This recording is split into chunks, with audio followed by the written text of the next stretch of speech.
எனக்கா டேஸ்ட் எப்படி இருக்கு? பிரியாணி டேஸ்ட்டு சூப்பராக இருக்கு. இந்த பிரியாணிக்காக தான் அவசரமாக எங்களை ஃபோன் பண்ணி வர சொன்னியக்கா. ஆமாம், அவசரம்னா தானே உடனே வருவியே, இல்லைண்ணா ஆமாம் செஞ்ச மாதிரி மெல்லலாம் வருவியே. எதுவாக வந்தாலும் ஜெயிச்சது என்னமோ ஆமாம் தான். இதில் என்னக்கா இருக்கு? அதுலேயும் பிரியாணி தான் இருக்கு. இவ்வளோ பிரியாணி யாதுக்கா? அதை நின்றுக்கிட்டு தான் கேட்பீளோ? கொஞ்சம் உட்காருங்க சொல்லுக்கேன். உட்காருன்னு சொல்லதுக்குள்ள காலை நீட்டி போட்டு கிளவி மாதிரி உட்காந்துச்சு. உன் தலையிலே உட்காந்தேன், என் தரையில தானே உட்காந்துருக்கேன். என்ன பார்த்து கிளவின்னு சொல்லிட்டு நீ மட்டும் எப்படி உட்காந்துருக்கியா? கால் விழுந்தா இப்படிதான் உட்கார முடியும். இப்போ சொல்லுக்கா, இந்த பிரியாணி அது? இந்த பிரியாணி எல்லாம் மல்லிகா தான் தந்தா. இவ்வளோ பிரியாணி தந்திருக்கானா இன்னைக்கு மல்லிகாவுக்கு பிறந்த நாளா? எனக்கு இன்னைக்கு பிறந்த நாள் இல்லைம்மா, என் ஃப்ரெண்டு ரோசி தான் இந்த பிரியாணியெல்லாம் தந்துட்டு போனான். இப்போ எனக்கு நல்லாவே புரிஞ்சு போச்சு, இந்த பிரியாணியெல்லாம் ஈஸ்டர் பிரியாணி. நான் சொல்லுறது சரிதானே மல்லிகா? நீ சொல்லுது சரிதான். அப்புறம் மல்லிகா, உன் ஃப்ரெண்டு ரோசி உன்னை பார்க்க எப்போ வந்தா? அதவாக்கா இப்போ ஒரு 2 மணி நேரத்துக்கு முன்னாடிதாக்கா வந்து பார்த்துட்டு போனேன். அவள் இங்கே வந்தோடனே உங்களை பார்க்கணுன்னு சொன்னான். நானும் உங்கள் வீட்டில் வந்து பார்த்தேன். மகி மட்டும்தான் இருந்தா. நான் அப்போ தோட்டத்துக்கு போயிருந்தேன் மல்லிகா. நீ மட்டும் ஃபோன் பண்ணி சொல்லியிருந்தேன்னா நான் உடனே வந்திருப்பேன்ல. நான் அப்படிதாக்கா நினச்சேன். ஆனால் ரோசி தான் அவசரமாக வீட்டுக்கு போகணுன்னு கிளம்பிட்டா. என்னமோ வரம்பத்தில் ஃபோன் பண்ணிட்டு வருவேன்னு சொல்லிட்டு போயிருக்கா. எனக்கும் ரோசியை பார்க்கணுன்னு ஆசையாக தான் இருக்குது. அப்புறங்க்கா மகி இங்கே உள்ளே தான் உட்காந்து டிவி பார்த்துட்டு இருக்கா. உள்ளே உட்காந்துருக்குது. செத்த நேரம் வெளியில் வந்து உட்காருன்னா கேட்காடா? எப்போ பார்த்தாலும் ஃபோனுன்னு ஃபோனே நோண்ட வேண்டியது. ஃபோன் அப்படிங்க வச்சாப்போ தான் டிவியை போட்டுட்டு டிவிக்குள்ளேயே போய் இருந்துட வேண்டியது. அவளுக்கா நேரம் பண்ணமாக்கா? அதுக்காக ஒரேடியாக ஃபோனு டிவின்னு ரெண்டையும் மாற்றி மாற்றியாக பார்த்துக்கிட்டு இருப்பாவ. வீட்டுக்கா காலேஜ் போத்தட்டும் இப்படி டிவியை பார்ப்பா. அதுக்கு பிறகு படிப்பை பார்த்துருவா. நீ சொல்லது மாதிரி படிப்பை பார்த்தா சரிதான். சமையலாம் செஞ்சிச்சா? காலையில் இட்லிக்கு வச்ச சாம்பார் இருக்குக்கா, அதை தான் மதியத்துக்கு யூஸ் பண்ணணும். மதியத்துக்கு சாம்பாரை சாப்பிடாத, வாழையில் பிரியாணி இருக்குல்ல, அதை கொண்டுட்டு போய் சாப்பிடு. சரிக்கா. அப்புறம் உமா சின்ன பொண்ணு 2 பேத்துக்கும் சேர்த்து தான் அந்த வாழையில் பிரியாணி வச்சுருக்கேன். சரிக்கா, அங்கே கொண்டு போய் நாங்கள் எடுத்துக்கிட்டோம். அவிச்ச முட்டை எத்தனைக்கா வச்சுருக்கிய? முட்டை இருந்தால் தான் நீ பிரியாணி வாங்குவியோ? நான் ஓன்ட்ட ஒன்று கேட்கல, அக்கா கிட்ட தான் கேட்டேன். வாழைக்குள்ளே 6 முட்டை இருக்குது, ஆளுக்கு 2 எடுத்துக்கிடுங்க. சரிக்கா, அப்போ நாங்கள் இப்போ உடனே கிளம்புக்கோம்.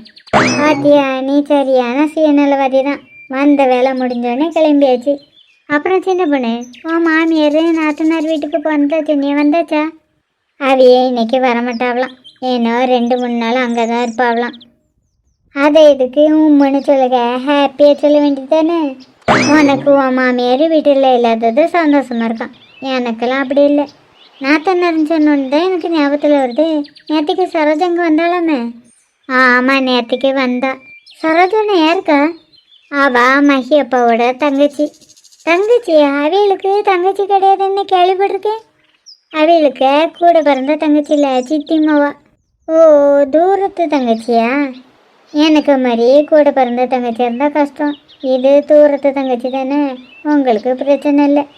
அவளை பற்றி உனக்கு முழுசாக தெரியல, அதனை போய்ட்டு இப்படி பேசுக. அவள் வர்றது 5 நிமிஷமாக இருந்தாலும் 5 வருஷ பிரச்சனையே பண்ணிட்டு போயிடுவா. என்னதான் இருந்தாலும் தூரத்து தங்கச்சி தானே, அதை எப்படி ரொம்ப பிரச்சனையெல்லாம் பண்ண முடியும்? உமா, நாத்தனார் உங்கள் வீட்டுக்கு வந்தால் என்ன பண்ணுவா? அவளா என்னையா இதை செய்ய அதை செய்யன்னு எப்போ பார்த்தாலும் வேலையை விட்டு தான் இருப்பா. நான் தப்பி தவிர யாருக்கிட்டையும் ஃபோன் பேசுகிறத பார்த்துடக்கூடாது. உடனே எங்கள் அத்தை கிட்ட போய் வத்தி வைப்பா. இந்த மைனி பாருமா, எப்போ பார்த்தாலும் ஃபோனும் கையுமா இருக்குன்னு. இதோட விடுவாளா? சாப்பிட்ட தட்டை கழுவ கூட மாட்டான். அவள் கழுவ மாட்டா, இருக்கட்டும். நீ மட்டும் என்ன பண்ணுவியா? பிளேட்டை கழுவாம வைக்கிறதுன்னு செய்வ. நீ பக்கத்தில் உட்காந்துட்டு என்னையே குறைச்சொல்லு. வீட்டில் ஒத்த வேலை செய்து கிடையாது. இதில் வேற இவளுக்கு சோகத்தில் மியூசிக் வேற. நீ மட்டும் வேலை செஞ்சு கிழிக்கிற மாதிரி பேசுத. நீ எந்த வேலையே செய்ய மாட்டியே. நான் ஒன்றும் உன்னே மாதிரி வேலை செய்யணும் பில்டப்லாம் பண்ணலை. இவ்வளோ 2 பேரும் பேசுறதை கேட்டால் நேரம் போதே தெரிய மாட்டேங்குது. அவ்வளோ 2 பேரும் இப்படி தான்க்கா, எப்போ பார்த்தாலும் காமெடி பண்ணிகிட்டே இருப்பாளுவ. இந்த திருப்பாவை இங்கேருந்து என்னத்தனாக்கா கொண்டுட்டு போனா? நீ வேற அந்த வயிற்றுல ஏன் கேட்க? மற்றவளுக்கு கஷ்டம் வந்துடக்கூடாது. மூஞ்சில் பெரிய ஒளிவட்டெல்லாம் தெரியுது. நீ என்னைய பார்க்காத, அவிய என்ன சொல்லுவங்கதான் கேளு. வாரங்க விஷயம் தெரிஞ்ச உடனே வீட்டில் உள்ள கோடத்தை கூட வைக்கல, எல்லாத்தையும் மகி ரூம்புக்குள்ளே போட்டு பூட்டியாச்சு. அப்போ இங்கேருந்து ஒரு பொருளையும் கொண்டுட்டு போகலையா? அதுக்கே நீ வருத்தப்படுது? ரொம்ப வருஷம் வராதவா எதுக்கு இப்போ வந்தாலாம்? அதுவா அவள் ஃப்ரெண்டுக்காரிக்கே வளகாப்பா, அங்கே வந்துட்டு அதுக்கப்புறம் இங்கே வந்திருக்கா. பஸ் ஸ்டாண்டுலேருந்து அம்மையாரால் நடந்து வர முடியாதான், ஆட்டோவில் வந்திருக்கா. பேக்கெலாம் கொண்டு வந்தால் நடந்து வர முடியுமா? ஆட்டோவில் தானே வர முடியும். கொஞ்சம் வாயை மூடிட்டு சும்மா இருமா. ஆட்டோவுக்கு பைசா கூட அவள் கொடுக்கல, உங்கள் அத்தானை தான் கொடுக்க சொல்லியிருந்திருக்கா. அன்னைங்கிற உரிமையில் தான் கொடுக்க சொல்லியிருப்பான்னு வாயை திறந்து விடாது, அப்புறம் எனக்கு வாயில் நல்லா வந்துடும். சொல்லுறதுக்கு வாய் வரைக்கும் வந்து நல்ல வேலை வாயை திறக்கல, தப்பிச்சேன். அண்ணாச்சி கடையில் வேறு 1500 ஜாமான் வாங்கிட்டு வர சொல்லியிருந்திருக்கா. அதுக்காகத்தான் என்னக்கா சொன்னவ? அவையிலா அண்ணாச்சி கடையில் ஜாமானத்தை வாங்கி ஆட்டோவில் ஏற்றின பிறகு தானே அண்டே சொன்னவ. ஒன்று விட்ட நாத்தனாராக இருந்துகிட்டே இந்த அட்டுலையும் பண்ணுக்கா. அண்ணாச்சி கடையில் பைசா கொடுத்துட்டேக்கா? கொடுத்துட்டேன். கொடுக்க போனப்போ தானே 1500 ஆன விஷயமே எனக்கு தெரியும். வீட்டில் உள்ள ஜாமானத்தெல்லாம் அள்ளிட்டு போயிடுவேன்னு ஒழிச்சு வச்சாலும் கடையிலெல்லாம் எல்லாத்தையும் வாங்கிட்டு போயிருந்துருக்கா. அதோட விட்டாடா வந்த பிறகு எனக்கு வேலையெல்லாம் வச்சா. அப்படி என்ன வேலைக்கா செய்ய வச்சா? அவள் உடுத்துட்டு வந்த சேலையை துவைச்சி காய போட்டு மடித்து வேற வைக்க சொல்லிட்டா. சரி என்ன பண்ண, எல்லாம் என் நேரம். அப்புறம் 3 பேரும் வீட்டுக்கு போய் இந்த பிரியாணியை வச்சுட்டு வாங்க, கடை வரைக்கும் ஒரு 8 போயிட்டு வந்துடுவோம். இப்போ கடைக்கு எதுக்குக்கா? விளக்கு மாதிரி ஒன்று வாங்கணும், அதான் போயிட்டு வந்துடுவோம். விளக்கு மாதிரி தான் ஏற்கனவே கிடக்கலாக்கா, வேறு எதுக்கு இன்னொன்று? அது இருந்தால் நான் எதுக்கு இன்னொன்று வாங்க போகிறேன்? நான் எதுவும் விளக்கு மொத்த தூக்கிட்டு போயிட்டாக்கா? ஆமாம், 2 காலு நாய் தான் தூக்கிட்டு போயிட்டு. சின்ன பொண்ணு உனக்கு புரிஞ்சா? விளக்கு மொத்த தூக்கிட்டு போனது சரோஜா தான். டியூப் லைட்டு உனக்கே புரிஞ்சுன்னா எனக்கு புரியாது. என்ன கைவை இப்படி இறங்கிட்டா? போயும் வீட்டில் யூஸ் பண்ண விளக்கு மொத்த போய் எடுத்துகிட்டு போயிருக்கா. என்னத்தை சொல்ல, அது கூட அவள் கையில் எடுக்கலை, என்னைய தான் ஆட்டோவில் கொண்டு வைக்க சொல்லி சொன்னான். ஏமா அப்பா ஃபோன் பண்ணவ. என்ன சொன்னவ?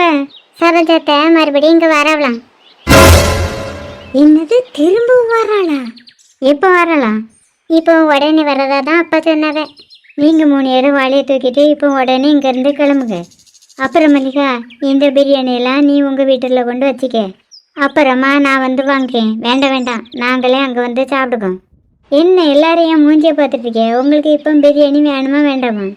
வேணும்னா இங்கேருந்து உடனே கிளம்புங்க. பிரியாணின்னு சொன்னோன்னு உடனே போயிட்டு வருவேன். சரிக்கா, நானும் போயிட்டு வரேன். அவள் வந்துட போகிற மல்லிகா, நீ ஏன் கிளம்பு.